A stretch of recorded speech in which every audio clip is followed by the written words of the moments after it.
నమస్తే. Parliament elections రాబోతా ఉన్నాయి. అన్ని పార్టీ సంబంధించిన నాయకులు తమ పార్లమెంట్ సెగ్మెంట్లలో తిరుగుతూ ఉన్నారు. ముఖ్యంగా అధికార పార్టీ అయిన కాంగ్రెస్ పార్టీ పార్లమెంట్ ఎలక్షన్లో కూడా మెజార్టీ సీట్లు సాధించాలి, సెంట్రల్లో అధికారంలోకి రావాలన్న ఆశతోటి కాంగ్రెస్ పార్టీ కనిపిస్తోంది. సో బీజేపీ పార్టీ ఏమో మొన్న అసెంబ్లీ ఎలక్షన్లో ఏ తప్పిదాలు అయితే జరిగినాయో పార్లమెంట్ ఎలక్షన్లో ఆ తప్పిదాలు జరగకుండా కాస్త జాగ్రత్తగా ఉంటున్నట్టు కనిపిస్తోంది. బీఆర్ఎస్ పార్టీ అయితే ఎక్కడ కూడా కనిపిస్తలేదు. అసెంబ్లీ ఎలక్షన్లో అన్నా కొన్ని సీట్లు గెలవగలిగినారు.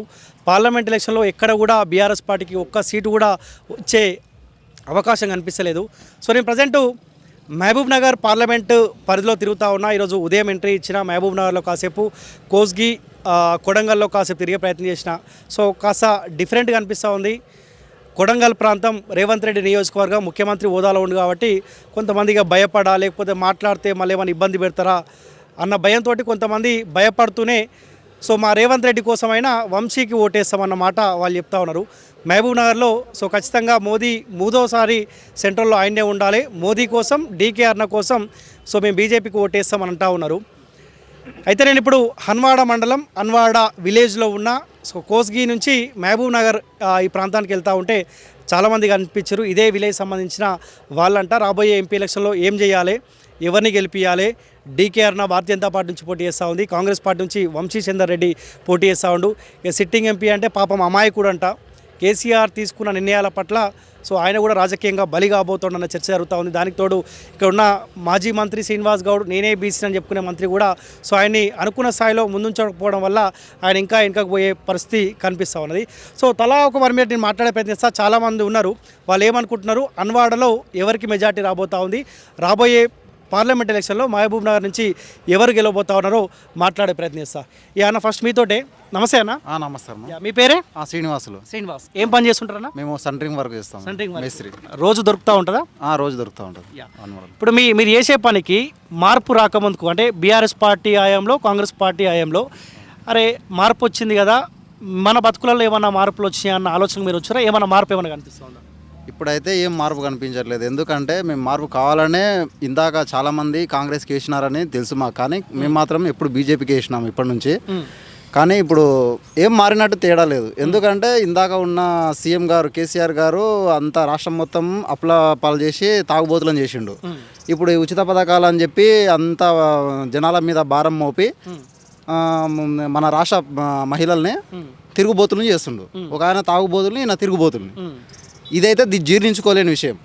కాబట్టి ఎన్నటికైనా మా డీకే అన్నమ్మ మహబూబ్ నగర్ అసెంబ్లీ స్థానం నుంచి పోటీ చేస్తుంది కాబట్టి పక్కా ఆమెని భారీ మెజార్టీతో గెలిపించుకుంటాం.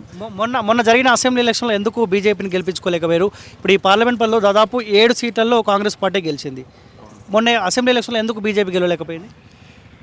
కొంత మార్పు కావాలని కొంత ప్రజల్లోకి విస్తృతంగా తీసుకోలేకపోయాం మేము బీజేపీ తరపు నుండి. కాబట్టి కొంచెం ఎక్కువ కష్టపడి ఉంటే ఖచ్చితంగా గెలిచేవాళ్ళం. కాకపోతే కొంచెం నెగ్లెక్ట్ జరిగింది. ఓకే, రేవంత్ రెడ్డి ఇచ్చిన 6 గ్యారెంటీలలో ఇప్పటి వరకు మీ ఇంటికి ఏమేమి అమలు అవుతా ఉన్నాయి? మేము రోజు పని చేసుకునే వాళ్ళం. ఈ చుట్టుపక్కల పల్లెటూళ్ళలో మేము బైక్ పైన వెళ్తాం, బైక్ పైననే వస్తాం. సమయానికి ఆటోలు దొరకవు, బస్సులు కూడా ఉండవు. కాబట్టి ఆయన ఇచ్చిన హామీలలో ఒక బస్సు మాత్రం ఉంది. అది ఎవ్వరు మా ఇంట్లో ఉన్న మా ఆవిడ కూడా ఎక్కడ బయటికి వెళ్ళదు. కాబట్టి దానివల్ల కూడా మాకు ఏం ఉపయోగం లేదు. ఇంకా మిగతా గ్యారంటీలు రుణమాఫీ అన్నాడు, ఇంకా ఏదేదో 2,500 అది నిరుద్యోగ భృతి మహిళలకు ఇస్తామన్నాడు, అది లేదు. గ్యాస్ సిలిండర్ అన్నాడు, అది లేదు. ఇలా చాలా మటుకు మొత్తం ఫెయిల్ అయినాయి అన్న. ఒక్కటి కూడా ఇప్పటివరకు అమలు లేదు. కరెంట్ కూడా వస్తలేదా? జీరో బిల్ లేదు. ఏదో తీసుకొచ్చి ఆ ఫామ్ను నింపుకపోయినరు, అది 3 నెలలు గడిచిపోయింది. ఇప్పటివరకు ఇంకా బిల్లు వేస్తున్నారు, కట్టుకుంటూ పోతూనే ఉన్నాం. కట్టకపోతే ఇంటికి వచ్చి కట్ చేస్తామంటున్నారు. ఇది 3 అభ్యర్థులు ఉన్నారు, డీకే అన్న, వంశీ చందర్ రెడ్డి, ఇంకొక ఆయన శ్రీనివాస్ రెడ్డి. ముగ్గురులో ఎవరు బెటర్ అని మీరు అనుకుంటారు? డీకే అన్నమ్మ. ఎందుకంటే ఆమె నేను నా కోట హక్కు చూసినప్పటి నుండి ఆమె అహర్నిశలు ప్రాజెక్టుల కోసం కానీ ఇంకా వేరే ఇతరతర విషయాలలో చాలా పాటుపడి స్థానిక మహిళ కాబట్టి ఆమె బాగా ప్రజల దృష్టిలో తిరుగుతూ ఉంటుంది. కాబట్టి ఆమె మంత్రిగా కూడా పనిచేసింది. సో సీనియర్ నాయకురాలు భారతీయ జనతా పార్టీ సంబంధించి గతంలో కాంగ్రెస్ పార్టీలో కూడా ఆమె పనిచేసింది. ఏమైనా వేయగలిగిందా ఈ మహబూబ్ నగర్కి? చేసింది, చాలా చేసింది. బడుగు బలహీన వర్గాలను చాలా మందిని పైకి తెచ్చింది. ఇంటికి వచ్చి ప్రతి ఒక్కరి సమస్య తెలుసుకునే గుణం ఆమెది. కాబట్టి పక్కా ఆమెను గెలిపించుకుంటాం. Okay, right. మీరు ఎక్కడనే? ఏ ఊరు మీది? ఇదే ఊరా? హన్వాడనే. ఎవరికి వేసినా మొన్న అసెంబ్లీ ఎలక్షన్లో ఓటు? బీజేపీకి వేసినావా? ఎందుకు అంత కాంగ్రెస్ వాళ్ళే గెలిచిరా? కాంగ్రెస్ కింద గెలే అన్నీ మనకు తెలియదు. బీజేపీ మనం బీజేపీకి ఇష్టం. ఇప్పుడు ఎంపీ ఎలక్షన్లో ఎవరికి వేస్తావు? బీజేపీ మళ్ళీ బీజేపీనా? తెలుసా ఎవరెవరు పోటీలో ఎవరో తెలుసానే? తెలుసా? మా కొడుకున్నాడు ఆహా, మీ కొడుకు చెప్పింది కాబట్టి బీజేపీకి ఇస్తావా? ఓకే చలో రైట్. మీరే, మీ పేరు? బాలకృష్ణ. బాలకృష్ణ. మీరేం పని చేస్తారా? సెంటరింగ్ పని. సెంటరింగ్ పని చేస్తారా? Okay okay. ఇద్దరు ఒకటేనా? కలిసే పోతారా? కలిసిపోతాం. ఓకే. సో మీరేమనుకుంటారు, ఎవరు గెలిస్తే బాగుంటుంది అనుకుంటారు? బీజేపీ గెలిస్తే బాగుంటుంది అనుకుంటున్నాను. ఎందుకన్నా రీజన్ ఏంది? బీజేపీ గెలిస్తే దేశాభివృద్ధి కోసం పాటుపడే బీజేపీ పార్టీ. ఇది కాంగ్రెస్ ఏంటంటే ఉచిత పథకాల అనే హామీతోనే ఇంతవరకు ఉంది. రాహుల్ గాంధీ ఉన్నప్పటి నుంచి అదే ఉచితాలు. ప్రధానమంత్రి నరేంద్ర మోడీ అంటే అభివృద్ధి సంక్షేమం కోసము, నిరుద్యోగుల కోసము పాటుపడే ఒక సంస్థల కోసం ఉంటుంది.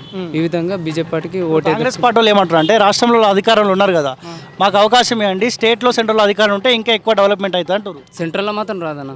100% సెంట్రల్లో మాత్రం కాంగ్రెస్ వచ్చే పరిస్థితి లేదు. నమ్మే పరిస్థితిలో ప్రజలు ఇట లేరు. ఇప్పుడైతే లేరు.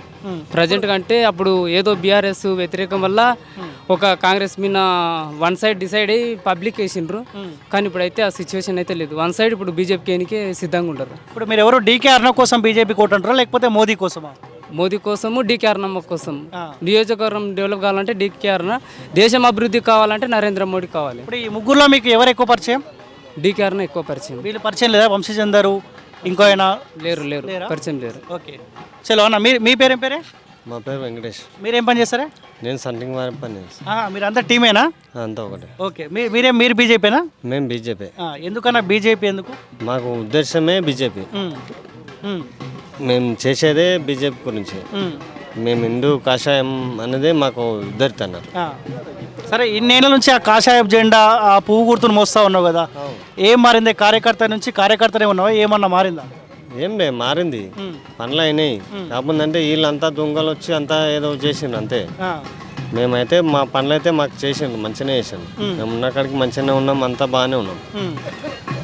మాకు డీకే అమ్మ రావాలి, మోడీ మంచిగా ఉండాలి అంతే. మోడీ గెలవాలి, డీకే అమ్మ ఉండాలి. ఓకే. మొన్న అసెంబ్లీ ఎలక్షన్లో ఎవరికి ఓటేసినావు? ఏ పార్టీకి ఇష్టం? బీజేపీకే ఇష్టం. బీజేపీకి ఇష్టం. నాకు వచ్చినప్పటికెళ్ళి బీజేపీకే ఇస్తాం. మేము ఎప్పుడు ఎదర్లకి ఏం సామాన్యం. మరి ఆయనకు దాదాపు 20,000 ఓట్లు దాకా పడ్డాయి. మిథున్ రెడ్డి కదా, ఎందుకు పార్టీ మారినాయన? ఏమో ఇంకా వాళ్ళకి తెలవాలి, మనకేం తెలుసా? మనకు తెలియదు ఆ విషయం. మేమైతే చేస్తూనే ఉన్నాం, కాదంటలేము. ఎప్పుడైనా సరే మేము చేస్తూనే ఉంటాం. ఇప్పటికీ ఇంకా ఆయన మారకు ఈ మేడం ఇట్లా అవన్నీ ఏం లేకుంటాయి. మేము ఎవరికైనా సరే మేము చేస్తూనే ఉంటాం. మేమైతే అదొకటే. ఓకే. సో మీరేం చెప్తారన్నా? శ్రీనివాస్ గౌడ్ని 2 సార్లు గెలిపించారు, మంత్రి అయ్యిండు. ఆయన ఓడిపోయిన తర్వాత కాస్త మీరు ఊపిరి పీల్చుకున్నారా? అంటే గతంలో చాలా అరాచకాలు, ఇబ్బందులు ఇవన్నీ అవి జరిగినాయి. అవి ఆల్రెడీ ఆయన ఓడిపోయినందుకు మేము కూడా సంతోషపడ్డాం.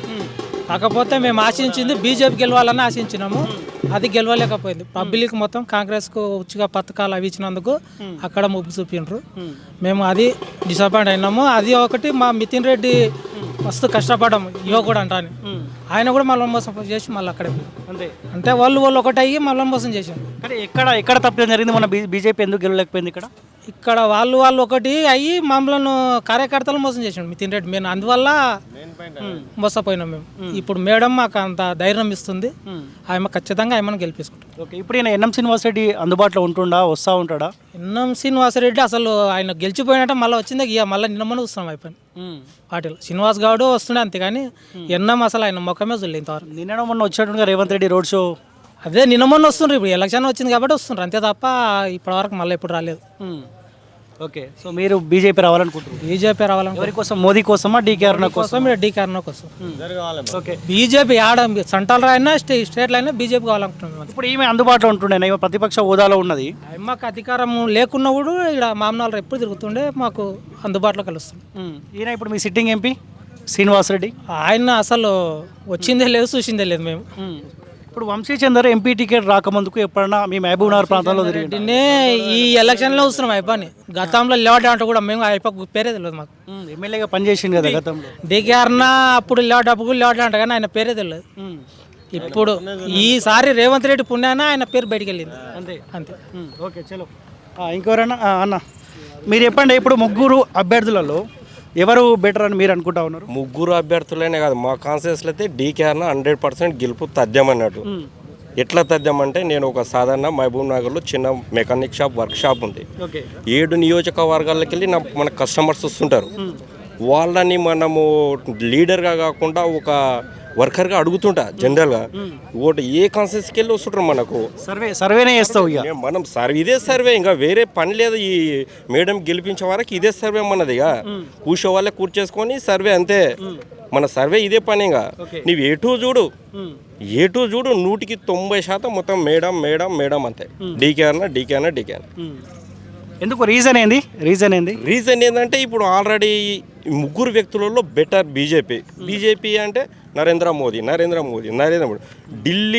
గల్లీకి వెళ్ళి ఢిల్లీ వరకు మోదీ ప్రపంచ దేశాల్లో ఆయన ఎదురు చూస్తున్నాయి కన్ఫర్మ్ ఆయన మోదీ అనేది కన్ఫర్మ్ పిఎం మేడం అనేది మాత్రం మా ఖుషి ఖచ్చితంగా గెలిపించాలని చెప్పి ఉద్దేశం ఖచ్చితంగా గెలిపిస్తాం. కానీ మొన్న అసెంబ్లీ ఎలక్షన్లో ఈ నినాదం ఎందుకు పనికి రాలేదు? అసెంబ్లీ ఎలక్షన్లో మాకు సమయం తక్కువ ఉండే బీజేపీలో అంత క్యాడర్ తీసుకోపోలేదు మేము బలమైన ఒక మంత్రి ఉన్నాడు అన్నట్టు ఆయన బెదిరికాలకు ఆయన చేష్టకాలకు కొంచెం కరెక్ట్ సర్వే చేయలేమన్నట్టు దానికి ఓకే అంతే. నేను కోస్గి కొడంగల్ తిరిగేసి వస్తూ ఉంటే కొంతమంది చాలామంది కాంగ్రెస్కి ఓటేసాం రేవంత్ రెడ్డి కోసం. ఆయన ఒక సీఎం ఆ సీఎం ఎమ్మెల్యే గెలిచి గతంలో ఆయన పుట్టుక స్థానికంకి వెళ్ళి అక్కడ రాజకీయ జీవితం అవుతుంది. ప్రతి ఒక్కరు కంపల్సరీగా సీఎం ఉన్నంత సీఎం ఖచ్చితంగా వాళ్ళని బెదిరుకోను చేసుకోను ఆయనకి వేస్తామని చెప్తున్నారు కానీ ఓటు మాత్రం బీజేపీ కంపల్సరీ వేస్తారు.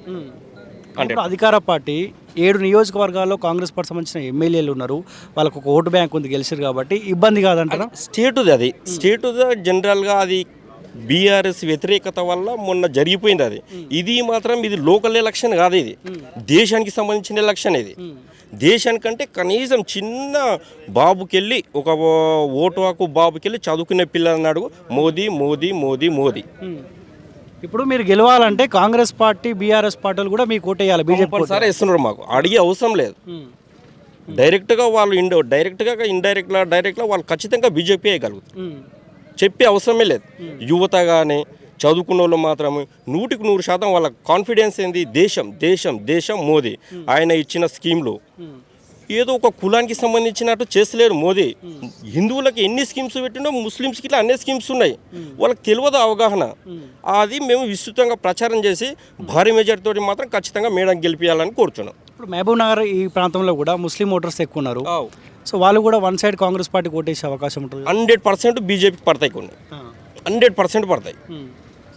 ఎట్లా చెప్తారు అంటే బీజేపీ అంటే హిందూ ముస్లిం మధ్య చిచ్చు పెడతా పార్టీ అంటారు. వాళ్ళు లేదు, కొందరు చదువుకున్న వాళ్ళు ఇట్లా దాంట్లో ఉన్నారు ముస్లిమ్స్. మోదీ అందరికీ సమానంగా చూస్తున్నాడు, దేశం మొత్తం సమానంగా చూస్తున్నాడు. అతని హిందూకే కావాలి గుళ్ళకే చేయాలని లేదు కదా, అన్ని టోటల్గా దేశాన్ని ముందు స్థాయిలో తీసుకెళ్తున్నాడు అతను. ఖచ్చితంగా మీ అన్వాడ వన్ సైడ్ ఉంటుందా బీజేపీకి? అన్వాడ వన్ సైడ్ కాదు, 100% ఒక 10 మంది లీడర్ పోతే దాంట్లో 10 ఓట్లు పోవచ్చు, పెద్ద మాకు వచ్చే నష్టం ఏం లేదు. 99% మాత్రం బీజేపీ ఓట్లు మా లోకల్ వరకు. So decide 100%. అదే సమావేశం ఇప్పుడు. ఇప్పుడు కొంత చదువుకున్న వాళ్ళు అంటే సరే మోదీ ఉండాలని కోరుకుంటారు, నేను తిరుగుతా ఉంటే కూడా అర్థమవుతా ఉంది. కానీ ముసలి వాళ్ళు ఈ పువ్వు గుర్తు వాళ్ళకి పరిచయం అయిందా? వాళ్ళకు 10 ఏళ్ళు అవుతుంది మోదీ ప్రధాని పిఎం అయ్యి. ఇప్పుడు ముసలోళ్ళకు పూర్తి కూర్చొని విడుదోడు నాది ఈ మన సెంట్రల్ అమౌంట్ మాత్రము ఈ రైతు బంధు అదే ఆటోమేటిక్ పడతాయి, వాళ్ళకి తెలుసు ఆల్రెడీ. పిఎం దాని కింద కిసాన్ మోర్చా కింద ఆల్రెడీ వాళ్ళకి తెలుసు ముసలోళ్ళకు. మనకన్నా అవగాహన వాళ్ళకు చాలా బాగా తెలుసు. ఇంతకుముందు కేసీఆర్ ఉండే 10 ఏళ్ళు లేలి, ఇప్పుడు వాళ్ళకు ఆల్రెడీ నరేంద్ర మోడీ మొన్న ఓడిపోయింది కదా మన మాజీ కేసీఆర్. ఇప్పుడు మోదీ ముసలోళ్ళు అయినా కానీ. కానీ దేశానికి మోదీ ఎట్లనో ఈ కొడంగల్ ఈ పార్లమెంట్ పరిధికి రేవంత్ రెడ్డి ఒక ముఖ్యమంత్రి హోదాలో ఉంది కాబట్టి సో ఆయన ముఖం అన్న చూస్తారు కదా, వంశీచంద్ర ముఖం చూడాలి. ఆయన ముఖం ఎందుకంటే ఆయన మొన్ననే గెలిచిండు. ఏదో ఒక దౌర్భాగ్యమైన పాలన 10 ఏళ్ళు బీఆర్ఎస్ చేసి అది మనసు జీర్ణించుకోలేక ఏదో ఇతన్ని గెలిపించినాం. ప్రతి ఒక్కరు ఈయన కావాలని మార్పు తేవాలని రాజకీయంలో చేసినాం. ఇతన్ని చేసి 100 రోజులు అయిపోయాయి, 200 రోజులు అయిపోయాయి, 6 నెలలు అయిపోయాయి, ఏ ఒక్కటి అమలు కాలేదు. మళ్ళీ ఇది దీనికి సంబంధం లేదు, ఈ స్టేట్కు సంబంధమే లేదు, ఎలక్షన్ ఇది దేశానికి సంబంధం. ఇది ఎంత మెజార్టీ వచ్చే అవకాశం ఉంటుంది డీకేఆర్? నాకు మా సర్వే ప్రకారం మా నియోజకవర్గాన్ని చెప్తున్నా, నాకు నియోజకవర్గం మేడం వరకు 100% చెప్తా. ఒక 50,000 ఓట్లు మాత్రం ఖచ్చితంగా లీడ్ ఇస్తాం మా నియోజకవర్గం టోటల్గా. ఓకే అంటే మొన్న 20,000 పడ్డట్టునే కదా. ఎందుకు వీళ్ళు పార్టీ మీరు సరే 20,000 ఓట్ల దాకా మిథున్ రెడ్డికి వేసినారు, మీ పార్టీని కాదని పోయి మళ్ళీ అధికార పార్టీ ఏరిండు, కార్యకర్తల ఒపీనియన్ అటువంటి నిర్ణయంతో ఆయన జాయిన్ అయ్యిందా? లే మంచిగానే చేయనాడు, మంచిగానే క్యాన్వాసింగ్ ఉంది. కానీ ఒక రౌడీజం పాలన, బీఆర్ఎస్ రౌడీజం పాలన వల్ల కొంచెం చిల్లుకపోయింది. దాంట్లో ఇంకోటి కొంచెము పెద్దవాళ్ళు చదువుకున్న వాళ్ళు ఏంటంటే బీజేపీకి ఇట్లా ఒకవేళ బాగా పుంజుకొని ఓట్లు వేస్తే మొన్న కాన్స్టిట్యూన్సీ చెప్తున్నా అసెంబ్లీలది అది ఓట్లు ఆయనకిస్తే మళ్ళీ ఇది గెలిచే అవకాశం. నేను మిథున్ రెడ్డి జాయినింగ్ గురించి మాట్లాడుతా ఉన్నా. మీరు ఆయన కాపాడుకొని ఆయన కోసం కష్టం చేసి 20,000 రాజకీయాల స్వార్థం కోసం వారు వెళ్తారు అంతే. ఇంకా దానికి ఏం చర్చ లేదు, అతల చర్చనే లేదు. అతల కండవకపోతే ఇతల చర్చ ఉండదు వాళ్ళది. ఇప్పుడు ఆయనతో పాటు ఆ 20,000 ఓట్లలో కొన్ని ఓట్లు పోయే అవకాశం ఉంటుంది కదా. ఒక్క ఓటు పోయే ప్రసక్తే ఉండదు. మిథున్ రెడ్డితో పాటు మిథున్ రెడ్డి కాదు, ఒక ఓటు పోయే ప్రసక్తే ఉండదు. వాళ్ళ నాన్న ప్రభావం ఏమన్నా. ఏం వర్తించదు ఇక్కడ. ఓకే, థ్యాంక్ యూ అన్న. మీరేం చేస్తారా? నా పేరు లక్ష్మ, బిజినెస్ బిజినెస్ చేస్తారా? ఏం బిజినెస్? రియల్ ఎస్టేటా? లేదు, టీవీ టెక్నీషియన్. ఓకే. ఏమనుకుంటే చాలా మంది వస్తారు. ఇప్పుడు అన్న దగ్గర కూడా ఒక సర్వే లెక్కనే చేసిన అని చెప్తాడు. మీ దగ్గర కూడా వస్తారు, మీరు కూడా అడుగుతారు ఎట్లా ఉంటాయి రాబోయే ఎంపీలు ఏమంటారు, మెజార్టీ ఏమంటారు? అదే వాళ్ళు జనాలు ఎక్కడైతామో ఎట్లా ఏందని డిస్కషన్ అడుగుతుంటారు. ఎవరైతే బాగుంటుంటే మేము మోడీ అయితే బాగుంటాడు, మేము అనుభవించినాం చూసినాం కాబట్టి 10 ఏళ్ళ వరకు అవినీతి పాలన లేకుండా చాలా మంచిగా ఇది చేసిండు. బ్రిడ్జిలు కానీ ప్రాజెక్టులు కానీ అందరికీ. కానీ ఈ బీజేపీ పార్టీ ఎందుకు ఇంత ప్రిఫరెన్స్ ఇంపార్టెంట్ ఎందుకుందంటే ఈ ఉచితాలు అనేది ఎక్కువగా ఇవ్వదు. అది చాలా మేలు. ఎందుకంటే ఎన్నో రాష్ట్రాలు ఈ ఉచితాలు పెట్టడం వల్ల చాలా నష్టాలు ఎదుర్కొని మా రేట్లు నిత్యావసర సరుకులు అవి పెంచడము, ఎంతోమంది ఇబ్బందులు పడడం. కాబట్టి ఇట్లాంటివి ఇప్పుడు మీరు టీవీ షాప్ అంటారు కాబట్టి మీరు బీజేపీలో తిరుగుతారని వాళ్ళకి తెలుసు కాబట్టి అరే బీజేపీకి ఓటేస్తామంటేనే టీవీ మంచి రిపేర్ చేసే అవకాశం ఉంటుందని చెప్పి అట్లా అంటుండొచ్చు. ఓటేస్తాను గ్యారంటీ. మేము ఓన్గా బయట టీ తాగే టైంలో సాయంత్రం కానీ ఉదయం మార్నింగ్ కానీ బజార్లో అక్కడక్కడ తిరిగేటప్పుడు డిస్కషన్. ఇప్పుడు వీళ్ళిద్దరు పరిచయం వంశీ అండ్ శ్రీనివాస్ రెడ్డి ఎంపీ. శ్రీనివాస్ రెడ్డి పరిచయము, కాకపోతే ఆయన గెలిచినట్టే ఇప్పటి వరకు మాకు మండలానికి అసలు రానేలేడు. ఆయన అంటే కూడా ఎవరికి సరిగా తెలియదు. వంశీచంద్ర రెడ్డి అంటే అసలు పూర్తిగా తెలియదు. ఆయన ఏదో ఎలక్షన్ కోసం ఇప్పుడు వచ్చిండు అంతే తప్పిస్తే ప్రజల లోపల లేడు. ఈ ఇద్దరు ప్రజల లోపల లేరు. ఈమె డీకేఆర్న కొన్ని సంవత్సరాల నుంచి ప్రజల లోపల ఉంది ఆమె. ఈయన శ్రీనివాస్ గౌడ్ పరిస్థితి ఏంది? ఓడిపోయిన తర్వాత ఏమన్నా పోయిందా అహంకారము? ఎవరంటే బీసీ అంటాడు, అదే అహంకారం కనిపిస్తుంది ఆయనలో. ఇంకా ఆయనకు పదవి పోయినప్పుడే అహంకారం కూడా పోయింది. పదవి ఉన్నప్పుడు ఆ పదవిని చూసుకొని చాలా అహంకారంగా అందరినీ బెదిరియడము, అది చేసుకోవడము, పార్టీలో జాయిన్ చేపించుకోవడం బలవంతంగా. ఇంకా కొంతమంది జాబ్స్ అవి ఇవి చేయడం చేసిండు. ఇప్పుడు ఈ శ్రీనివాసరెడ్డికి అనేది టికెట్ ఇవ్వడం కరెక్ట్ కాదు. బీఆర్ఎస్ ఆయన చాలా అమాయకుడు, మామూలు వ్యక్తి. ఆయనకు పెద్ద రాజకీయం అవగాహన లేదు. మైకిస్తే మాట్లాడలేని పరిస్థితి ఆయన. అయినా 2 సార్లు గెలిపించారు మీరు. ఒకటేసారి గెలిచి. ఇప్పుడు ఈయన సిట్టింగ్ ఎంపీ 2 times కదా గెలిచింది. 1 టైమేనా? ఆయన బిజినెస్ మ్యాన్ తీసుకొచ్చి ఇక్కడ నిలబెట్టిండ్రు ఆయన అంతే తప్ప ఒక ప్రజలకు సేవ చేసే వ్యక్తి కాదు, ప్రజల లోపల ఉన్న వ్యక్తి కాదు. ఈయన వంశీచంద్ర రెడ్డి కూడా అంతే. ఓకే. మీరేం చేస్తారు? మేము టీవీ మెకానిక్ చేస్తాం. ఇద్దరు అందరు ఒక్కొక్క దగ్గరనే కూర్చురా? ఏమంటారా ఊర్లలో ఏం మాట్లాడుకుంటారు బీజేపీ గురించి? బీజేపీ గెలుస్తుంది పక్క. బీజేపీ గెలుస్తుంది పక్క. మీరెందుకు బీజేపీకి వేద్దాం అనుకుంటారు?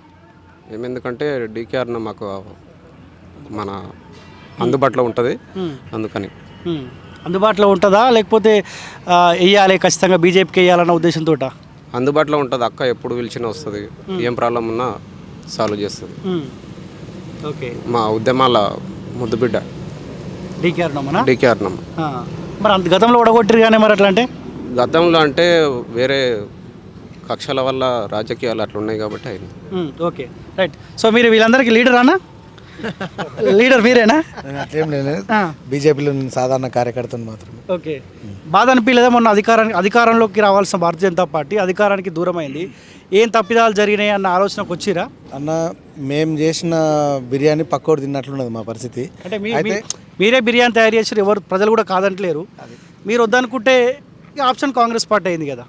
యాక్చువల్లీ మేము చేసిన తప్పిదం ఏమంటే మా బండి సంజయ్ గారిని పక్క తప్పియడం మాకు ఎఫెక్ట్ పడ్డది. ఇంకోటి వాళ్ళు ప్రత్యర్థులు పార్టీలు వాళ్ళు ఏం చేసినారంటే ఈ బీఆర్ఎస్ బీజేపీ ఒకటని కాంగ్రెస్ అనేది బాగా ప్రచారం చేసింది. అంటే ఇప్పుడు బండి సంజయ్ కుమార్ని తప్పించింది కేసీఆర్ని అధికారంలోకి తీసుకురావడానికి, అంతేగాని ఇక్కడ కాంగ్రెస్ వచ్చింది అంతేనా? అయితే ఇప్పుడు కాంగ్రెస్ వాళ్ళు ఏం చేసిన ప్రచారం బాగా అంటే ఎంతసేపు ఉన్నా ఇక్కడ కొట్లాడుతున్న కేసీఆర్ పైన బీజేపీ టీఆర్ఎస్ ఒకటే మళ్ళా బీఆర్ఎస్కి వేయకూడదు అనేది ప్రజల్లో అనేది 10 ఏళ్ళ పరిపాలన అనేది కొంచెం బీఆర్ఎస్ మీద వ్యతిరేకత ఉన్నారు. అదే మళ్ళీ వీళ్ళిద్దరు ఒకటే కదా, మళ్ళీ వీళ్ళని గెలిచిన వాళ్ళని గెలిచిన ఒకటే అని చెప్పి కాంగ్రెస్ వైపు మొగ్గు చూపినారు అంతే. ఇంకోటి మీకు అనిపించింది అసెంబ్లీ ఎలక్షన్ల కంటే ముందు బీఆర్ఎస్ పార్టీ బీజేపీ రెండు ఒకటే అన్న ఆలోచన మీరు వచ్చారు? 100% వాళ్ళు దుష్ప్రచారం చేసిండ్రు, దాన్ని ప్రజల్లోకి బాగా తీసుకెళ్ళింది లోపలికి.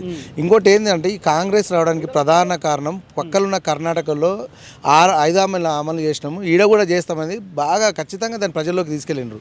అది పచ్చి మోసపూరితమైన 6 హామీలు మాత్రం అమలు అయ్యేటి కావి. ప్రజల్లోకి మోసపూరితమైన హామీలు తీసుకోవడం వల్లే ప్రజలు మోసపోయి ఈరోజు దాన్ని కాంగ్రెస్కి గెలిపించారు అంతే. వాళ్ళు ఏమంటారంటే 10 ఏళ్ళు కేసీఆర్ ఇబ్బంది పెట్టిండు, అది మనందరూ తెలుసు.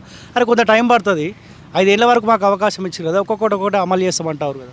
ఇదే రేవంత్ రెడ్డి గారు ఎన్నికల్లో మీరు ఈరోజు పోయి ఏమైనా రుణమాఫీ ఉంటే 2 లక్షలు తీసుకోండి, నేను వచ్చే 100 రోజుల లోపే నేను ఈ యొక్క రుణమాఫీ అమలు చేస్తున్నాడు, 500 రూపాయలు బోనస్ ఇస్తున్నాడు. ఇక మిగతా ఉచిత పథకాలు ఏమైతే ఒక బస్సుది తప్ప ఎక్కడ కూడా ఏ హామీలు మాత్రం నెరవేరలేదు ఈరోజు ఇప్పటి వరకు. అయినా పబ్లిక్ 6 గ్యారెంటీల కోసం కాంగ్రెస్ పార్టీ కోటే లేదా? కేసీఆర్ పైన ఉన్న కోపం మార్పు రావాలన్న కోరంలో కాంగ్రెస్ పార్టీకి అవకాశం పబ్లిక్ కూడా కాస్త ఓపికతో ఉన్నట్టు కనిపిస్తలేదా? మార్పు రావాలని ఒకటి, ఎక్కువ ఈ 6 హామీల పథకాలు అనేది బాగా ప్రజల్లోకి నమ్మిండ్రు. ప్రజలను 6 హామీలు నమ్మే అరే మాకు ఏదో లబ్ధి పొందుతారనే ఉద్దేశంతోనే ఇది చేసింది తప్ప వేరే ఉద్దేశం అయితే కాదు. ఎందుకు డీకేఆర్ నాకు ఎందుకనండి? ఎందుకంటే ప్రతిపక్ష హోదాలో ఉన్నప్పుడు మీ పార్లమెంట్ పరిధిలో ఆమె అందుబాటులో ఉంటుండేనా? అన్న తప్పకుండా మేడం గారు గతంలో మినిస్టర్గా చేసినారు, 3 సార్లు ఎమ్మెల్యేగా చేసినారు. ఇక్కడ ఉన్నటువంటి పాలమూరు ప్రాజెక్టు కోసం అహర్నిశలు పోరాటం చేసింది ఆమె. మంత్రిగా ఉన్నప్పుడు కూడా చాలా కష్టపడింది తెలంగాణ పాలమూరు ప్రజల కోసం. వంశీచంద్ర రెడ్డి గారు ఈ మన నాన్ లోకల్ వ్యక్తి, అక్కడ 2 సార్లు ఎమ్మెల్యేగా గెలిచినట్లున్నాడు. ఈ పాలమూరు ప్రజలకు ఒక్కనాడు అందుబాటులో ఉండలేదు. ఇక్కడ మన మహబూబ్ నగర్కు ఇక్కడ సొంత ఇల్లు కూడా లేదు ఆయనకు. ఎక్కడో కల్వకుర్చి అక్కడ నార్కర్నూలు కాన్స్టిట్యున్సీకి వస్తాడు ఆయన. ఇక్కడ వచ్చి వెళ్ళడం కూడా ఆయన కరెక్ట్ కాదు, ఏం చేయలేడు కూడా ఇంతవరకు మన వంశీచంద్ర రెడ్డి గారు. అది ఇప్పుడు లోకల్ నాన్ లోకల్ నినాదం కూడా పనికొస్తుంది ఇక్కడ లోకల్ నాన్ లోకల్ అని కాదన్న, ఈమె సుపరిచితురాలు, సాధారణ కార్యకర్త కూడా అందుబాటులో ఉంది, పనిచేసిన వ్యక్తి ఈమె. ఇప్పుడు ఆయన అయితే ఇప్పుడు లోకల్ నాన్ లోకల్ అని కాకుండా ఇప్పుడు లీడర్ అని అంటాడు, కార్యకర్తలకు అందుబాటులో ఉండి ప్రజల్లోకి అందుబాటులో ఉండి వాళ్ళ కష్ట సుఖాలు తెలిసినప్పుడే కదా తెలుసుకునేది, పనిచేసేది, ఓట్లు వేసేది. కాబట్టి మీ అన్వాడ డిసైడ్ అయిందా బీజేపీకి మెజార్టీ ఇవ్వాలని? అన్న తప్పకుండా గతంలో అన్వాడ మొదట టీఆర్ఎస్కు ప్రభావం ఉండే, తర్వాత కాంగ్రెస్కు ఉండే, ఇప్పుడు బీజేపీ అనే ఈ యొక్క నినాదం అనేది మోడీ యొక్క ప్రభావం అనేది కింది స్థాయి వరకు చొచ్చుకెళ్ళింది. అందుకే కంపల్సరీ గంటాపదంగా చెప్తున్నాం, ఈరోజు కంపల్సరీ బీజేపీకి భారీ మెజార్టీతో అన్వాడ మండలం కానీ లీడ్ ఇస్తామని ఖచ్చితంగా చెప్తున్నాం. ఇప్పుడు చాలామంది అభ్యర్థితో మాకు సంబంధం లేదంటారు. నేను నిజామాబాద్, కరీంనగర్ ఇవి తిరుగుతూ ఉంటే ఇక్కడ కూడా ఆ పరిస్థితి కనిపిస్తుంది. అభ్యర్థి ఎవరైనా మాకు అవసరం లేదు, మోదీ ఉండాలన్న నినాదం కనిపిస్తూ ఉందా? లేదన్నా, కంపల్సరీ మోదీతో పాటు ఇక్కడ ఉన్న మేడం గారు అభ్యర్థి అయినటువంటి డికే అరుణమ్మ గారు కూడా చాలా కష్టపడే మనస్తత్వం అనేది. ఒక మహిళ అయినా కూడా అసలు ప్రజల కోసం, పేద బడుగు బలిగిన వర్గాల కోసం చాలా కష్టపడే మనస్తత్వం కాబట్టి ఈమె గెలిస్తేనే పైన మోడీ గారు గట్టి ఉంటారు. ఇక్కడ స్వయాన రేవంత్ రెడ్డి పోటీలో ఉన్నట్టు, ఒకవేళ కనుక వంశీచంద్ర రెడ్డి ఓడిపోతే రేవంత్ రెడ్డి ఓడిపోయినట్టే. ఆయన కూడా అంత ఈజీగా తీసుకునే అవకాశం ఉండదు కదా అన్న. ఇప్పుడు ఆయన ఒక ముఖ్యమంత్రి స్థానికంగా ఉన్న ప్రదేశం కావచ్చు, నేను ఇక్కడ నుంచి గెలిచిన కొడంగల్ కాన్స్టిట్యున్సీ ఆయనది కాబట్టి నేను ఇక్కడ ఒకవేళ వంశీచంద్ర ఓడిపోతే నేను ఓడినట్లా ఆయన ఫీల్ అవుతుండొచ్చు. కానీ ఇక్కడ ప్రజల్లోకి అలా వ్యతిరేకత ప్రభావం ఉంది. ఎందుకంటే కొడంగల్ ప్రజలు కూడా ఆలోచన చేస్తున్నారు. ఎందుకంటే మీకు ఒక్కసారి అవకాశం ఇచ్చినాం, రాష్ట్రాన్ని అభివృద్ధి చేయమని, తెలంగాణ అభివృద్ధి చేయమని, ఇక్కడ ఉన్న కొడంగల్ కూడా అభివృద్ధి చేయమని మీకు అవసరం ఇచ్చినాం. కానీ ఈ ఎన్నికలు అనేటివి జాతీయ స్థాయిలో ఉన్నటువంటి అభివృద్ధిని నిర్ణయించే ఎన్నికలు కాబట్టి ఈరోజు మోడీ గారిని దృష్టిలో ఉంచుకొని చాలామంది మోడీ గారికి ఎన్నిక అవకాశం ఉంది. ఇక్కడ మీరేం చేస్తారన్నా? నేను అగ్రికల్చర్. ఎన్ని ఎకరాలు ఉందన్నా? నాకు 3 ఎకరాలు ఉంటుంది. 3 ఎకరాలు వచ్చిందా? రైతు బంధు వచ్చిందా? రైతు బంధు రాలేదా? ఎందుకు చాలామంది రైతు బంధు వచ్చిందంటారు, 4 ఎకరాల వరకు, 5 ఎకరాల వరకు ఉన్న వాళ్ళకు. మీకు ఎందుకు రాలేదు? 3 పైన ఉంది మాది, అందుకే రాలేదు. ఓకే, ఏమంటారు, ఎప్పుడు ఇస్తా అంటున్నారు? ఇక ఇస్తాడేమో, ఎప్పుడు ఇస్తాడు? ఇక ఎలక్షన్లు అయిపోయినాక ఇస్తా అంటాడు. ఇప్పుడు కేసీఆర్ తీసుకునే మంచిదా రైతు బంధు విషయంలో? కేసీఆర్ అందరికి ఇచ్చిండు, ఎన్ని ఎకరాలు ఉన్నా అంతే చేసిండు. కేసీఆర్ తీసుకునే మంచిదా, రేవంత్ తీసుకునే మంచిదా? ఈ ఉచిత పథకాలే మంచివి కావు. ఈ పథకాలే అవసరం లేదు. ఇప్పుడు ఎకరున్నోనికి ఎకరకే పడతాయి. 100 ఎకరాలలోనికి వాడు ఎప్పుడు కోటీశ్వరుడు అవుతాడు, వీడు ఎప్పుడు బిచ్చగాడే అవుతాడు. అది ఈ ఉచిత పథకాలే కరెక్ట్ కావు. రైతు బంధు వల్ల రైతులకు మేలు జరగదా? ఏం మేలు జరగదు. మందు బస్తాలకు దేనికో దానికో అవుతుంది అంటా ఉంటారు. మందు బస్తాలకు కాదు, అది వయసుకో బస్తాలకు అవుతుంది. అంతేగాని మందు బస్తాలకు కావు. ఈరోజు అమౌంట్ వచ్చిందంటే పోతాం వయసులో పోయి కూర్చుంటాం అంతే. ఓకే, ఎన్ని వైన్స్ ఉన్నాయా చుట్టుపక్కల? 2 ఉన్నాయి అన్వాడలో. 2 కేసీఆర్ పెట్టించినాయి ఇక. కేసీఆర్ పెట్టించినాయి. ఓకే, ఎట్లన్నా శ్రీనివాస్ గౌడ్కి మంత్రిగా చేసిన ఆయన ఉడగొట్టినారు. ఊపిరి పీల్చుకుందాం. మహబూబ్ నగర్ అంటే ఒక అరాచక ప్రాంతం ఉంటుండే, పబ్లిక్ భయభ్రాంతుల మధ్య బతుకుతూ ఉండే. కాస్త ఊపిరి పీల్చుకురా, ప్రశాంతంగా ఉన్నారా? ఊపిరి పీల్చుకున్నారంటే ఊపిరి పీల్చుకున్నారు, మళ్ళీ వీళ్ళు కూడా అదే దారి పడుతున్నారు. వీళ్ళు కూడా ఇక మన గొర్రెని ఇట్లా లాక్కొచ్చినట్లు లాక్కొస్తున్నారు. ఎంత లాక్కొచ్చినా కూడా కాంగ్రెస్కి ఎందుకు వేయాలి, బీజేపీకి ఎందుకు వేయాలి అనే ఒక్క నిదానంతో 500 సంవత్సరాలకించి రామ మందిరం ఇంతవరకు 500 సంవత్సరాలకి వెళ్ళి పోరాడినా కూడా ఎవ్వరూ తీసుకురాలేరు. ఒక మోదీ గారే రామ మందిరం నిర్మించిండు. అదొక్కటి చాలు మాకు. అదేమంటే గుళ్ళ పేరు చెప్తే ఓటేయాలా బీజేపీకి అంటా ఉన్నారు. అవు కాంగ్రెస్ వాళ్ళు జై శ్రీరామ్ అన్న మనము, వాడు హిందువు కాడా?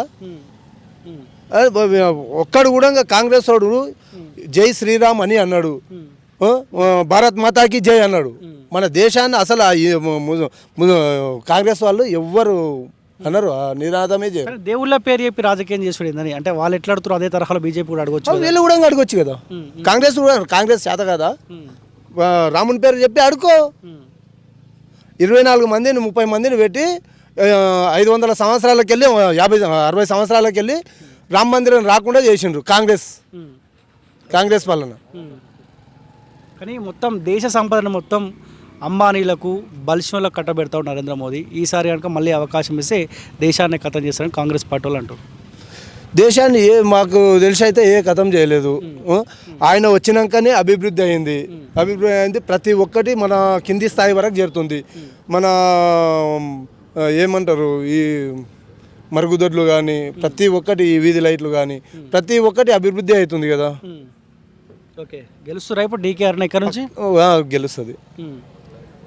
ఏ పార్టీతో పోటీ అనిపిస్తుంది డీకేఆర్? నాకు ఏ పార్టీతో పోటీ? కాంగ్రెస్, బీజేపీ రెండు మధ్యలో. బీఆర్ఎస్ పార్టీ పని అయిపోయినట్టేనా? బీఆర్ఎస్ పార్టీ లేదు, వేస్ట్ లేదు. ఇప్పుడు బీఆర్ఎస్ పార్టీలు కూడా బీజేపీకి సపోర్ట్ చేస్తున్నట్టు తెలుస్తూ ఉంది.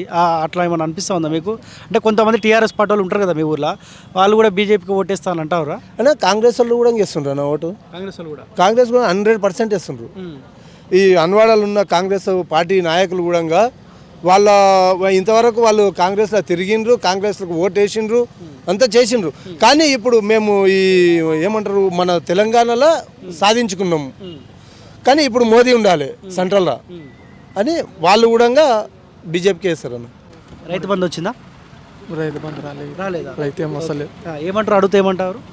అడిగితే ఏమంటున్నా, బీజేపీ ఉంటే బాగుంటుంది, జనాల మా పిల్లల తరానికి భవిష్యత్తు బాగుంటుంది.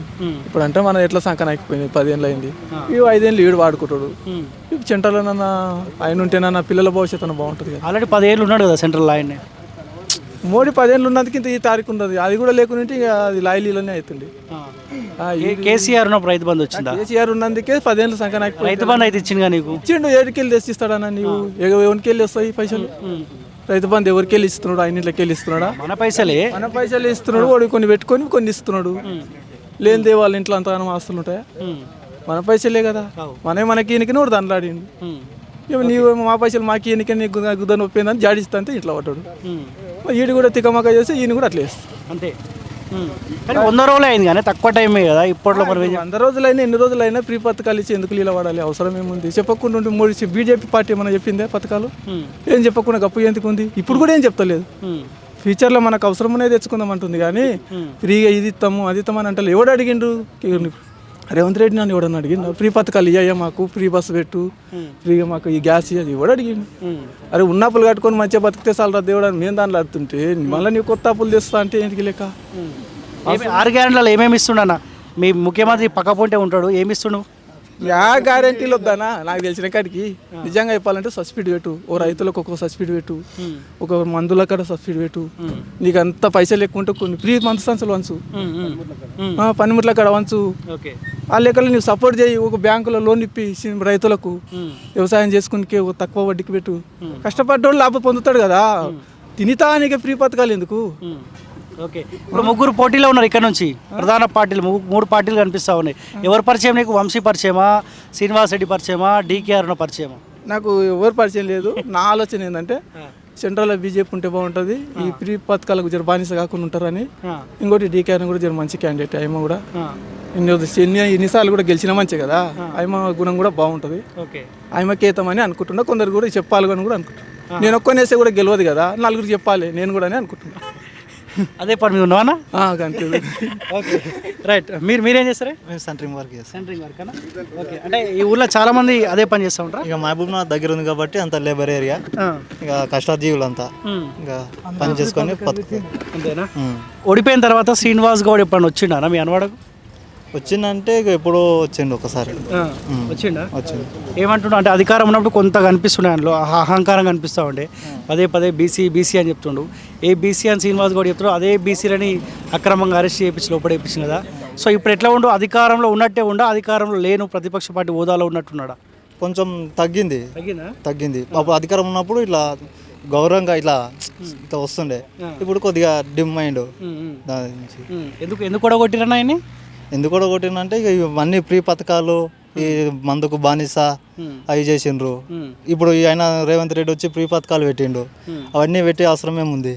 నువ్వు కష్టం చేసుకో, కష్టం చేసిన 10 రూపాయలు ఎక్కువ అయ్యి సంతోషపడతారు. నీకు కొట్టిగా 1000 రూపాయలు దొరుకుతుందంటే నీకు సంతోషం వస్తుందా? ఆ 1000 రూపాయలు ఇప్పుడు దొరికినా కానీ రేపు పోతానే నీ బాధ మళ్ళీ లోపల ఒకటి తగులుతుంటుంది. అదే నువ్వు కష్టం చేసుకున్న 1000 రూపాయలు ఎక్కువ వచ్చినాయి అనుకో, అరే ఈరోజు నేను కష్టం చేసినా నాకు ఎక్కువ వచ్చినా సంతోషపోతాడు. అని దొరికింది ఫ్రీ వచ్చింది, అది నిలుపుకోలేదు, ఎక్కువసేపు ఉండదు గిట్లా మనతో. అది అంటారా పబ్లిక్ అంటారా ఎందుకు అవకాశం ఇచ్చాం కాంగ్రెస్ పార్టీకి అన్న ఆలోచనకు వచ్చిరా? వాళ్ళు ఇప్పుడు వేసిన వాళ్ళు ఇప్పుడు ఏడుస్తున్నారు, కాంగ్రెస్ పార్టీకి వేసిన వాళ్ళు అనవసరంగా వేస్తాం కదా అని. పొరపాటున కేసీఆర్ 3వ సారి కోసం ఎట్లుంటుండే అనేక మన ప్రవర్తన. ఇంకా అదే ఫస్ట్ 10 ఏళ్ళు ఎట్లా నడిచింది, ఇంకా అదే బతుకైతున్నాయి మళ్ళీ బతకపోతుంటే ఈసారి అయితే అంతే. ఇప్పుడు ఇక బానిసలు దానికి మొత్తం బానిసలను చేసింది, ఇక వాళ్ళ లొంగి తిరగాల్సిందే అంతే. ఇక అట్లా అయితే మీ ఎన్ఎస్ శ్రీనివాస్ రెడ్డి ఉంటాడా, అందుబాటులో ఉంటాడా? ఏముంటాడు, ఎప్పుడో నేను ఎలక్షన్లో చూసినా మాది ఇంతవరకు అయినా ముఖం లేదు, గుద్దలేదు అంతే. అంతేనా? ఎవరికి అనుకుంటున్నావు ఇప్పుడు? ఓటు ఎవరికి అనుకుంటున్నావు ఇప్పుడు మేమంటే డీకే అరుణకు అనుకుంటున్నాము, నరేంద్ర మోడీకి చేయాలనుకుంటున్నాము, డీకే అరుణకు చేస్తున్నాం. ఈమె అందుబాటులో ఉండదా మరి ప్రతిపక్ష పార్టీలో ఉన్నప్పుడు? అందుబాటులో ఉంటుంది. మేమేమన్నా మాకేమన్నా ఆపత అయినా కానీ రెస్పాన్స్ ఇస్తుంది. ఈమె ఎన్నిసార్లు వచ్చింది మరి? ఇప్పుడు అంటే వస్తారు, ఇంతకుముందు ఇట్లా వచ్చింది. మీరు బీజేపీకి? బీజేపీ పక్కా బీజేపీ. మీరన్నా? శేఖర్ నా పేరు. శేఖర్ ఏం చేస్తుంటారు? డ్రైవింగ్ చేస్తారు. డ్రైవింగ్ అంటే క్యాబా? బులోరో. మహబూబ్నగర్లోనేనా? ఇక్కడనే లోకల్. ఇట్లా ఎంత సంపాదిస్తా ఉన్న రోజు కంటే ఒక రోజు నడుస్తా, ఒక రోజు నడవదు. నడిచిన రోజు ఉంటుంది, నడవని రోజు ఉండదు, అంతే. ఓకే, మీ మీద ఏమైనా ఉచిత బస్సు ప్రభావం ఏమైనా చూపిస్తుందా? ఉచిత ప్రభావం అంటే మాదేం లేదు. ఆటో డ్రైవర్లకు పెట్టిన ఉచిత పథకాల్లో బస్సు ఒకటి ఇచ్చిండు కదా, ఆటో డ్రైవర్లకు పూట గడవలేక ఆయన వచ్చిన పదవిలోకి వచ్చిన 100 రోజులు కాకముందే సూసైడ్లు జరిగినాయి. ఆటో డ్రైవర్లు దాదాపు 2 తెలిసిన కాడికి చనిపోయారు. ఆయన ఏదో అవకాశవాది, ఇప్పుడు నేను గెలవాలి అనే ఉద్దేశంతో ఉచిత పథకాలు పెట్టి వీళ్ళని మోసం చేసి గెలిచిపోయాడు అంతే. ఓకే, ఎవరు బెస్ట్ ఈ ముగ్గురులో? వంశీ, శ్రీనివాస్ రెడ్డి, డీకే అరుణ? డీకే అరుణ బెస్ట్. ఎందుకు? రీజన్ ఏందన్నా? రీజన్ ఏంటంటే వీళ్ళు అవకాశవాదులు, వాళ్ళ పదవులు వాళ్ళ ఆస్తులు కాపాడుకోవడానికి పార్టీలు మారి గెలవడానికి మాత్రమే చూస్తుంటారు. వీళ్ళు అట్లా కాదు. ఇప్పుడు రాజసింగ్ భాయ్ ఉన్నాడు, ఆయనని మా హిందువులు అని చెప్పేసి ఏదో గొడవలు, ముస్లింల హిందువుల మధ్యలో గొడవలు జరిగినప్పుడు హిందువుల తరఫున ఎవరు రాలేరు. రాజసింగ్ భాయ్ పోయి నిలబడ్డాడు గట్టిగా. నిలబడితే ఆయన తీసుకొని జైలు వేసారు. జైల్లో పెట్టేసరికి 3 నెలలు జైల్లో ఉండి కూడా బయటకు వచ్చినా కూడా పార్టీ మారలేడు. ఆయనకు పదవి ఇవ్వకపోయినా పార్టీ మారలేడు. అలాంటి వ్యక్తులు జనానికి ఉపయోగపడతారు. పూటకు పార్టీ మారి గెలిచే వాళ్ళు మాత్రం జనాలకు ఉపయోగపడలేరు. నువ్వు ఉచిత పథకాలు పెట్టి గెలిచినావు, నీకు ఎంత ఆస్తి ఉంది? నీ ఆస్తి ఏముంది? నీ ఇంటి ఆస్తి పెట్టి ఉచిత పథకాలకు పెడతావా? మాకే కదా పెట్టేది, మా పైన తీసుకొని మాకే కదా పెట్టేది. నీ ఆస్తి ఎంత ఉంది? ఎట్లా ఇస్తా అంటున్నావు ఉచిత పథకాలు? ఇప్పుడు ఎన్ని ఇచ్చినావు? నువ్వు 2 లక్షలు రుణమాఫీ చేస్తున్నావు, తీసుకున్నాను బ్యాంకు కొన్నా, నేను 1,00,000 కూడా ఇస్తలే, 50,000 కూడా ఇస్తలేడు. ఎప్పుడు తీసుకో డిసెంబర్ 9 అన్నాడు కదా 9కి మాఫీ చేస్తా ఇది తీసుకోండి అని చెప్పిండు. 1,00,000 కాదు కదా 50,000 కూడా ఇస్తలేరు. నీకు 2 లక్షలు ఎట్లా మాఫీ చేస్తావు? నీ ఇంట్లోకి వెళ్ళి ఇస్తున్నావా? ఏమంటాడు నిన్న మాట్లాడుతుండే వాళ్ళు ఏమంటాడు? ఏం మాట్లాడతాడు? వాళ్ళు అల్లా అక్బర్ అంటే అందరు ఆపిండు. ఏం చేసిండు ఆయన? ఆయన పర్పస్ ఏంది? మాట్లాడడానికి వచ్చిండు జనాలకు, ఏమి సందేశం ఏం మెసేజ్ చేయడానికి వచ్చిండు అది ఇవ్వాలి. 1,000 మంది వచ్చారు, నువ్వు ఆపేస్తే మిగతా వాళ్ళు ఏం చేయాలి? అందరు టోపీలు పెట్టుకోవాలా? అంటే ఇప్పుడు ముస్లింలో కలవాలి అందరూ. నీ ఉద్దేశం ఏంది? ఏం చెప్పాలనుకున్నా ఏం చేస్తున్నావు? కరెక్ట్ కాదు కదా. ఎంత వ్యతిరేకత వచ్చిందా అన్న ఈ తక్కువ టైంలో? అవును మరి వచ్చింది. ఆటో డ్రైవర్లు ఆయన దిష్టి బొమ్మలు కూడా తగిలేసారు కదా ఆటో డ్రైవర్లు ఇప్పటికి. డాక్టరా? సో మీ దగ్గర కూడా చాలా మంది పేషెంట్స్ వస్తూ ఉంటారు కదా, ఏమంటారు పేషెంట్స్? ఎటువైపు ఉన్నారు? అంతా మోడీ అంటున్నారు సార్. పేషెంట్స్ కూడా అంతా మోడీ అంటే మోదీ అంటే వాళ్ళకి ఏమైనా ఉన్నా కానీ రోగం ఉన్నా కానీ పోతుందా? రోగం అని కాదు, బీజేపీ అనేది ప్రజలకు అందించే ఇప్పుడు ఉచిత పథకం, కిలో బియ్యం కానీ, ఆయుష్మాన్ భారత్ కానీ, ప్రతి ఏ పథకం చూసినా మోడీ పెట్టిండు. ఈ కాంగ్రెస్ ఇన్నేళ్ళు పాలించి ఏం చేసింది? ఎవరిని ఉద్ధరించింది? అన్ని బాంబ్ బ్లాస్టింగ్లు, ఉగ్రవాదులు మొత్తాన్ని పెంచి పోషించింది. ఈ నరేంద్ర మోడీ వచ్చినాక ఇవన్నీ ఏమైనా మతకాలలో అయినా కాలే. కాంగ్రెస్ ఉన్నప్పుడే అయినా అన్ని. అందుకు మీరు ఇట్లా మాట్లాడితే కాంగ్రెస్ పార్టీ సంబంధించిన పేషెంట్లు మీ దగ్గర రారు. ఎందుకు రారు? వాళ్ళు కాంగ్రెస్ అని ముద్ర ఉంటుంది, ఏమన్నా బయటికి చెప్తారా? లోపల పోయి ఓటేసే కనిపిస్తాయి ఎవరికన్నా? మీరు అడిగాను కాబట్టి నేను ఓపెన్ చెప్తుంటా. ఈయన కూడా బీజేపీ అంటుండు. ఇప్పుడు మీరు బీజేపీ అన్నారు. బీజేపీ ఇప్పుడు కాంగ్రెస్ పార్టీ ఆయనకి ఏదైనా రోగం వచ్చింది అనుకో, అరే ఆయన బీజేపీ ఆయన దగ్గర పుచ్చుకునే సెంటిమెంట్ లేవు మా దగ్గర. అందరు కలిసిమెలిసి ఉన్నారు. వాళ్ళతోటి అవన్నీ ఏం లేవు, మంచిగా వస్తారు ఫ్రీగా, అట్లేం లేదు. ఇంకేమంటున్నా పబ్లిక్ ఎందుకు మోదీకి అంటారు? ఇప్పుడు మీ సర్వేలో ఏ పార్టీ లీడింగ్ చూపించింది సార్? ఇప్పుడు మహబూబ్నగర్లో ఎంపీ దాంట్లో ఈ రోజు మార్నింగ్ వచ్చిన సో చాలా మంది 170 మంది బీజేపీ మోదీ అంటారు, అభ్యర్థి కంటే ఎక్కువ మోదీ అంటారు. సరే ఇంకో 1 monthలో మారుతారా విషయం పక్కన, ఇప్పటికైతే మోదీ వేవ్ అయితే కనిపిస్తూ ఉంది. మొన్న అసెంబ్లీ ఎలక్షన్లో కేసీఆర్ పోవాలన్న వేవ్ ఎట్లయితే కనిపించిందో మోదీ ఉండాలన్న వేవ్ అయితే కనిపించింది. సో మీతోటి చాలామంది ముసలి వాళ్ళు కూడా వస్తారు. సో నేను కూడా చాలామంది టచ్ చేస్తాను. కొంతమంది ముసలి వాళ్ళు ఏమో ఉండాలంట బిడ్డ మోదీ ఉండాలంట అని, మీతో ఏమంటా ఉన్నారు? ఇప్పుడు సీఎం ఈయన ఉన్నాడు కదా రేవంత్ రెడ్డి, ఇప్పటికన్నీ 5 సార్లు 6 సార్లు వచ్చిపోయాడు. ఎందుకు వచ్చిపోతున్నాడు? ఇక్కడ బీజేపీ గెలుస్తుంది కాబట్టి నా ఇజ్జత్ ఇలువ పోతుంది, ఎట్లయినా వేసి కాపాడుకోవాలి, ఈ సీటు గెలుకోవాలని వస్తున్నాడు. అది కాదు ఆయన పుట్టిది. బీజేపీ గెలుస్తుంది, ఇక్కడ డిగ్గారనమ్మ గెలుస్తుంది. 2 సార్లు మంత్రి చేసి మంచి పేరుంది, అందులోనే మోడీ వే ఉంది అంతే. ఇక దీన్ని ఎక్కువ మీరు క్వశ్చన్ చేయకూడదు, ఎక్కువ లోతు తీసుకోవద్దు. మీకు వచ్చిన ఇంటర్వ్యూలో ఏమొచ్చింది అది చెప్పండి అంతే. థ్యాంక్ యూ సో మచ్ అన్న. So anyway thank you so much అన్న. సో ఎనీవే ఒక మాట అయితే చెప్పండి, నేనైతే మిమ్మల్ని ఇక్కడ ఉసబెట్టలే కదా, కొద్దిగా లాంగ్లో తీసుకోయా. మాట్లాడతావా? మాట్లాడదు. నేనైతే మిమ్మల్ని ఇక్కడ ఉసబెట్టలే కదా, కూర్చోబెట్టలే కదా. ఈ వీడియో చూసిన తర్వాత కాళోజీ టీ రాము అందరినీ ఒక దగ్గర కూర్చోబెట్టిన అంటారు. మన కరీంనగర్లో కూడా వాకర్స్ అందరూ గ్రౌండ్లో అంబేద్కర్ గ్రౌండ్ అని ఉంటుంది, వాకింగ్ చేసి పెద్ద మనుషులు అందరూ కూర్చోరు, రిటైర్ ఎంప్లాయీస్ అంట. వాళ్ళతో పోయి మాట్లాడితే వాళ్ళు కూడా అందరు రిటైర్ అయిన చదువుకున్నాడు వాడు కూడా నాకు తెలిసి టీఆర్ఎస్ పార్టీకి ఓటేస్తాను. కాంగ్రెస్ పార్టీ గురించి మాట్లాడదలుచుకోలే, టీఆర్ఎస్ పార్టీకి అయితే ఓటయ్యారు. నేను కూడా మీకు కూడా చెప్తాను, పొరపాటున ఎవరైనా టీఆర్ఎస్ పార్టీకి ఓటేస్తా అంటే ఇవ్వకని చెప్పండి. ఎందుకంటే అన్న ఈ కేసీఆర్ కేటీఆర్ అన్నటోడు అధికారం పోయినా కానీ ఆ కుటుంబానికి ఇవ్వని కూడా అహంకారం పోలేదన్న. కాళోజీ టీవీ మీకు తెలుసో తెలియదో ఎవరికన్నా మహబూబ్నగర్లో అరాచకం జరుగుతూ ఉంటే శ్రీనివాస్ గౌడ్ అన్నటోడు ఏబీసీ అని చెప్పుకుంటూ ఆ బీసీలందరినీ అక్రమంగా అరెస్ట్ చేసి జైల్లో పెడతా అన్నాడు. కాళోజీ టీవీ ఇక్కడికి వచ్చి మాట్లాడిందన్న. సో ఖచ్చితంగా మీకేమి ఇబ్బంది ఉన్నా, ఎన్ఎం శ్రీనివాస్ రెడ్డి ఇబ్బంది పెట్టినా, రేవంత్ రెడ్డి ఇబ్బంది పెట్టినా, ఎవడు ఇబ్బంది పెట్టినా మీ పక్షాన కొట్టాడే బాధ్యత కాళోజీ టీవీ తీసుకుంటుంది. కాళోజీ టీవీని ఇంకా బలంగా ముందు తీసుకెళ్ళి ఈ ఛానల్ కాపాడుకోవాలన్నా. అన్న ఈ కాళోజీ టీవీ ద్వారా మీకు విన్నవించదలుచుకున్నా, మొన్న కేటీఆర్ గారు ఒక విషయం చెప్తున్నారు, ఈ మళ్ళీ కేంద్రంలో అయినా బీజేపీ వస్తే ఈ యొక్క రాజ్యాంగాన్ని మార్చేస్తారనేది బాగా టీఆర్ఎస్ వాళ్ళకు బాగా అండర్గ్రౌండ్ బాగా చొచ్చగలుగుతారు. అయ్యా కేటీఆర్ గారు మీరు తెలుసుకోండి, మొన్న మా ప్రధానమంత్రి నరేంద్ర మోడీ గారు కూడా మళ్ళీ అంబేద్కర్ గారు వచ్చినా కూడా రాజ్యాంగాన్ని మార్చలేరు అనే విషయాన్ని పక్కాగా చెప్పినారు. మీరు దీన్ని మళ్ళీ ప్రజల్లోకి తీసుకెళ్తే మిమ్మల్ని ప్రజలను చెప్పులతో కొట్టే పరిస్థితి వస్తుంది. ఈ యొక్క దుష్ప్రచారాన్ని మానండి. ఇప్పటికైనా ప్రజలు మీకు ఇప్పటికే బుద్ధి చెప్పిర్రు. ఇప్పటికైనా జనాలు ప్రతిపక్షంలో ఉన్నారు కాబట్టి ప్రజలకు ఏదైనా చేసే ఆలోచన చేయండి, అంతేగా తప్ప బీజేపీ పైన బురదలే ప్రయోగాలు మాత్రం చేయకండి దయచేసి. ఓకే. సో ఎందుకు టీఆర్ఎస్ పార్టీకి ఓటేద్దంటే ఇప్పటికి ఒక 5 లీగల్ నోటీసులు పంపించిండు అన్న. పంపించి 100 కోట్ల పరువు నష్టదావాలంట. కేటీఆర్ కేసీఆర్ని తిడుతూ ఉన్నామంట. సో కాలోజీ టీవీ 100 కోట్ల రూపాయలు కట్టాలి, మా పరువు తీసినాడు. ఆ కుటుంబానికి పరువు లేకనే ఓటేయలేదు. సో మేమంట 100 కోట్ల రూపాయలు ఇట్లా కట్టాలంట. సో అందుకే చెప్తా ఉన్నా, ఈ ఛానల్ని కాపాడుకోవాలన్నా, ఇంకా బలంగా ముందుకు తీసుకెళ్లే ప్రయత్నం చేయండి. సో ఖచ్చితంగా మనలాంటి గొంతుకలను కాపాడుకోసం బాధ్యత మీ అందరిపైన కూడా ఉన్నది ఖచ్చితంగా. సో ఖచ్చితంగా ఆలోచించి నిర్ణయం తీసుకోండి అన్న. సరే మోదీ వేవ్ కనిపిస్తూ ఉంది వాస్తవమే, కానీ ఎంత మేరకు డీకే అన్న రేపు పొద్దుగాల మనకు అందుబాటులో ఉంటున్న విషయం కూడా ఆలోచించాల్సిన అవసరం ఉంది. వంశీ అయినా సరే, లేకపోతే సిట్టింగ్ ఎంపీ శ్రీనివాస్ రెడ్డి అయినా సరే, ఎంత మేరకు మనకు అందుబాటులో ఉంటారో అన్న విషయం కూడా ఆలోచించుకోవాలి.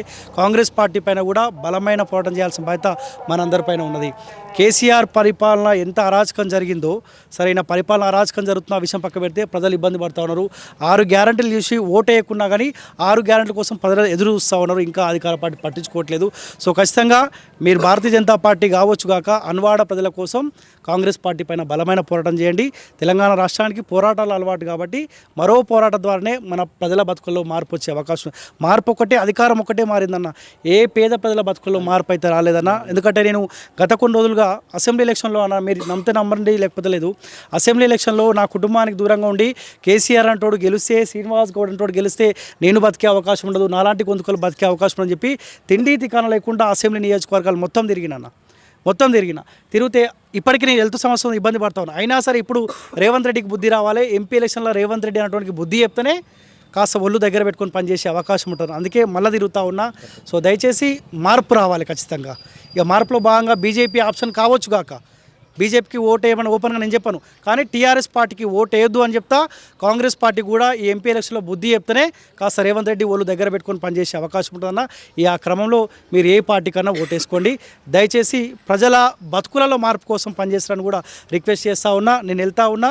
నేనైతే మిమ్మల్ని ఇక్కడ కూర్చోబెట్టలేదు, మీరు ఇక్కడ కనిపించారు కాబట్టి కాసేపు మాట్లాడదామన్న ఉద్దేశంతో మాట్లాడుతూ ఉన్నా. రేపు ఎవరైనా మాట్లాడితే కూడా నేను రేపు కూడా మహబూబ్ నగర్ ప్రాంతంలో అందుబాటులో ఉంటాను. వాస్తవాలు ఏందో ప్రజలకు తెలవాలి, మహబూబ్ నగర్ పార్లమెంట్ పరిధిలో ఉన్న వాళ్ళకు కూడా తెలియాల్సిన అవసరం ఉందన్న. నేను వెళ్తా. ఇక మీరు ఏమన్నా మాట్లాడతారా? ఒక్క నిమిషం మాట్లాడు. మళ్ళీ అందరితో మాట్లాడకపోతే నన్ను తిట్టుకుంటాడు. చెప్పన్నా. మోడీ గారు గ్యారంటీ ఖచ్చితంగా గెలుస్తారు. ఒక విషయం అంటే మా రైతులకు ఏం చేసింది ఏం లేదు, ఏ గవర్నమెంట్ వచ్చినా. ఈసారి మాత్రం మోడీ ఖచ్చితంగా గెలుస్తాడు. గెలిచిన తర్వాత కరెక్ట్గా రైతులను కొద్దిగా ఆదుకోవాలి. స్ప్రింకర్లు కానీ ఇది కానీ అగ్రికల్చర్ల విషయంలో కరెక్ట్గా ఇది చేసి రైతులను ఆదుకోవాలని కోరుతున్నాను. మోదీ ఆదుకోవాలి. ఏ పథకాలు లేవు ఇప్పుడు స్ప్రింకర్లు కానీ ఇప్పుడు రాష్ట్ర గవర్నమెంట్ నుంచి ఏవి లేవు, సబ్సిడీలు అనేది ఏం లేవు. అన్ని కేంద్రం ఇచ్చేటివి ఉన్నాయి. మనసంచులు కానీ వేరేవి కానీ అన్ని కేంద్రం ఇచ్చేటివి ఉన్నాయి. ఇప్పుడు మళ్ళీ అవి కూడా ఇంకా కొద్దిగా పెంచాలని ఆశిస్తున్నాం. ఓకే, ఇప్పుడు మీరు డీకే అడమ్మకి అడగాలి, మీకే ఓటేస్తా ఇది చేస్తా అంటేనే ఓటేస్తా అని చెప్పి చేస్తుంది ఆమె. మొన్న మా బాబాయ్ ఆల్రెడీ కింద ఆడితే హాస్పిటల్కి దగ్గరలో ఉండి 3 రోజులు ఉండి చూపెట్టింది. అవునా? Okay, okay, thank you.